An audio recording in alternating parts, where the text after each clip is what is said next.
ಜೀವನದಲ್ಲಿ ನಡೆಯುವ ಕತೆ. ಈ ಒಳ್ಳೆಯ ಜನರು ಯಾರಿಗೆ ಕಾಡಿಸುವುದಿಲ್ಲ.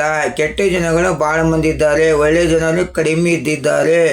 ಮತ್ತು ಮೆತ್ತಗಿದ್ದ ಜನರುಗಳಿಗೆ ಏನಂತ ಹೇಳುತ್ತಾರೆ, ಅವರು ಹೋಟೆಲ್ನಲ್ಲಿ ಕೆಲಸ ಮಾಡಿ ಬರುತ್ತಾರೆ, ಮತ್ತು ಅವರ ಆಟೋ ನಡೆಸೋರು ಇರ್ತಾರೆ, ಮತ್ತು ಆಟೋ ನಡೆಸಿರ್ತಾರೆ, ಮನೆ ನಡಿಬೇಕು, ರಿಕ್ಷಾದವ್ರು ಇರ್ತಾರೆ, ಮತ್ತು ಪೇಪರ್ ಪಾಂಪ್ಲೆಂಟ್ ಹಾಕೋರು ಇರ್ತಾರೆ, ಮತ್ತು ಬೇರೆ ಕೆಲಸಗಳು ಭಾಳ ಮಂದಿ ಮಾಡೋರಿರ್ತಾರೆ. ಲೇಟಾಗಿರ್ತಾವೆ, ಕೆಲಸದಿಂದ ಬರ್ತಿರ್ತಾರೆ, ರಾತ್ರಿ ಆಗಿರುತ್ತೆ, ಮತ್ತು ಮೆಸ್ಸಿ ಕೆಲಸ ಮಾಡೋರಿರ್ತಾರೆ. ಎಲ್ಲ ಕೆಲಸ ಮಾಡೋ ಬಡವರು ಇರ್ತಾರೆ. ಬಡವರಿಗೆ ಮತ್ತು ಮೆತ್ತಿ ಇದ್ದವರಿಗೆ ಜನಗಳು ಏನು ಮಾಡ್ತಾರೆ ಅಂತಂದರೆ, ಅವರು ಕಾಡಿಸೋ ಜಾಸ್ತಿ. ನಿಮಗೆ ನಾನು ಇಷ್ಟು ಕೊಡ್ತೀನಿ, ನಮ್ಮ ಮನೆ ಕಟ್ಟಬೇಕು, ಬರಬೇಕು, ಅಲ್ಲಿ ಗಾಡಿ ಕಟ್ಟಬೇಕು, ಸುಳ್ಳು ಅಂತ ಕಾಡಿಸ್ತಾರೆ.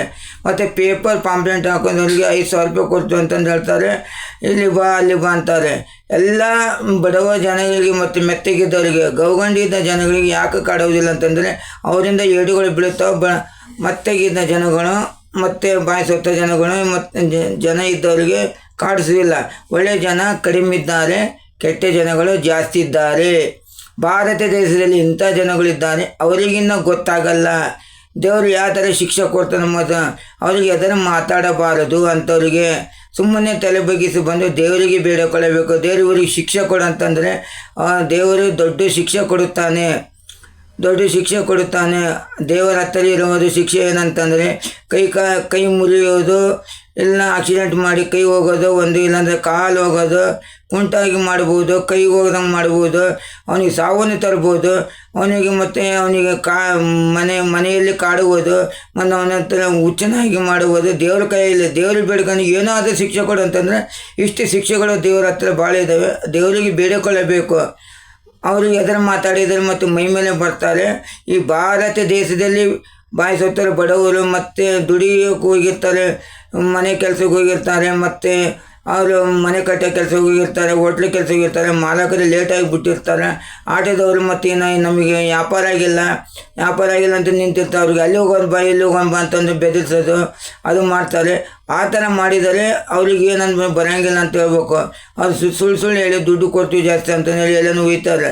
ಅಂಥವ್ರಿಗೆಲ್ಲ ದೇವರಿಗೆ ಬೇಡ್ಕೋಬೇಕು. ದೇವರೇ ದೊಡ್ಡ ಶಿಕ್ಷೆ ಕೊಡುವನು, ಮಾನವನಿಗೆ ದೊಡ್ಡ ಶಿಕ್ಷೆ ಕೊಡುವನು. ಭೂಮಿಯಲ್ಲಿ ಕುಣಿದರೆ ಮೇಲೆ ಹೋದರೆ ಅವ್ರಿಗೆ ದೇವರು ಭಾಳ ದೊಡ್ಡ ಶಿಕ್ಷೆ ಕೊಡ್ತಾನೆ. ಸಾವು ಆದರೂ ಕೊಡಬಹುದು ಜಲ್ದಿ, ಅವನಿಗೆ ಏನಾದರೂ ಶಿಕ್ಷೆ ಕೊಡಬಹುದು. ದೇವರ ಹತ್ರ ಇರುವುದು, ದೇವರಿಗೆ ಬೇಡಿಕೊಳ್ಳಬೇಕು. ಅವ್ರಿಗೆ ಎದುರು ಮಾತಾಡಿದರೆ ಅವರು ನಿಮಗೆ ಏನೋ ಮಾಡಿ ಹೋಗಿಬಿಡ್ತಾರೆ, ಇಲ್ಲ ಕೊಲೆ ಮಾಡಿ ಹೋಗಿಬಿಡ್ತಾರೆ, ಇಲ್ಲ ಬಡಿದು ಹೋಗಿಬಿಡ್ತಾರೆ. ಇಂಥ ಜನಗಳು ಜಾಸ್ತಿ ಭಾರತ ದೇಶದಲ್ಲಿ ಇದ್ದಾವೆ. ಅದಕ್ಕೆ ಕಾನೂನು ಇಲ್ಲ, ಅದಕ್ಕೆ ಗೌರ್ಮೆಂಟು ಕಾನೂನಿಲ್ಲ. ಏನಂತಾರೆ ಗೌರ್ಮೆಂಟಿಗೆ? ಪೊಲೀಸರು ಹೇಳಿದರೆ ಮತ್ತು ಗೌರ್ಮೆಂಟಿಗೆ ಕೇಳಿದರೆ ಏನಂತಾರೆ ಅವರು, ನೀವು ಮನೆಗೆ ಜಲ್ದಿ ಹೋಗಬೇಕು. ಅಲ್ಲಿ ಹೋಟೆಲ್ನಲ್ಲಿ ಮತ್ತು ಅಲ್ಲಿ ಎಲ್ಲೇನೋ ಬೇರೆ ಕೆಲಸಕ್ಕೆ ಹೋದವರು ಎಲ್ಲ ಲೇಟಾಗಿ ಬಂದಿರ್ತಾರೆ. ಅವರು ಜಲ್ದಿ ಬಿಡೋದಿಲ್ಲ ಮಾಲಕರು, ಅದು ಲೇಟಾಗಿರುತ್ತೆ. ಅದಕ್ಕಾಗಿ ಇಂಥ ಜನಗಳಿಗೆ ಬಾಯಿಗೆ ಹತ್ತಬಾರ್ದು. ಅವರಿಗೆ ದೇವರಿಗೆ ಬೇಡಿಕೊಳ್ಳಿ. ಕೊಡುವವನೇ ದೇವರಿದ್ದಾನೆ, ಕೊಡುವವನೇ ದೊಡ್ಡ ಶಿಕ್ಷೆ ದೇವರಿದ್ದಾನೆ.